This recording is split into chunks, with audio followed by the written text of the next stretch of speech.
I hope that you're having a phenomenal Friday.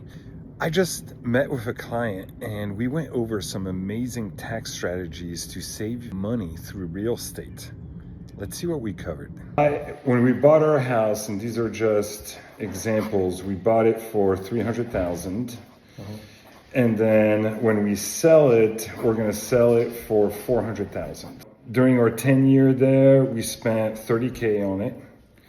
And then when we sell it, we're paying 6% commissions.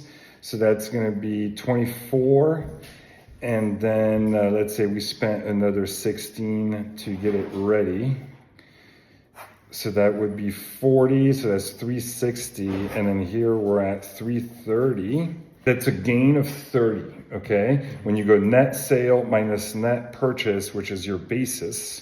So we've got 30,000 bucks, but you get a once per lifetime per person homestead exemption of $250,000 non-taxable gains as long as it was your primary residence for the last 2 out of the last 5 years. Okay. So as a default, because there's 2 of you, 15 would go towards Lisa, 15 would go towards John, and then you guys would each have $235K left on the house, on your homestead exemption of basically waiving the capital gains. Okay. So now we're going to talk about filing as a tax professional, okay? And so all realtors qualify, property managers, you know, the usual like real estate folks that it was made for, you know, like myself. And so the cool thing about that is for the first 20% that you make, you don't pay any taxes on that.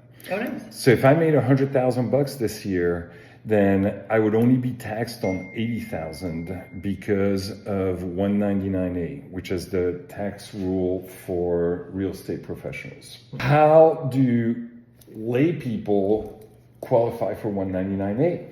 And so the way that happens is by becoming real estate investors. And the way it works is once you get to 2 rentals, you can say that I'm spending an average of 20 hours a month managing my 2 rentals. And once you do that, you qualify as a real estate professional. And I imagine that you guys file your taxes jointly, right? And so you can take that and decide, okay, who makes the most money, that's who needs to be our real estate professional.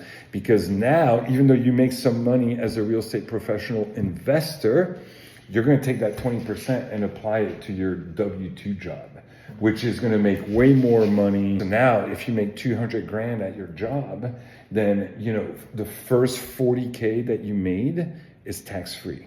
And then you're only taxed on 160. But here's where it really comes into play.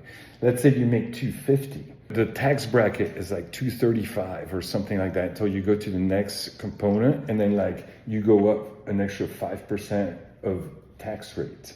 So now that just took you from 250, 20% of that would be 50, so down to 200. So that lowered you to the previous tax bracket. Oh, wow. But it would have to be me that's this professional if I make it could be either of you, right? And so the way it works is whoever has the higher income is who it makes more sense to do it for. By the way, I am not a CPA, I'm not an accountant, I'm not a tax professional, nor do I play one on TV. Please definitely double check with your CPAs.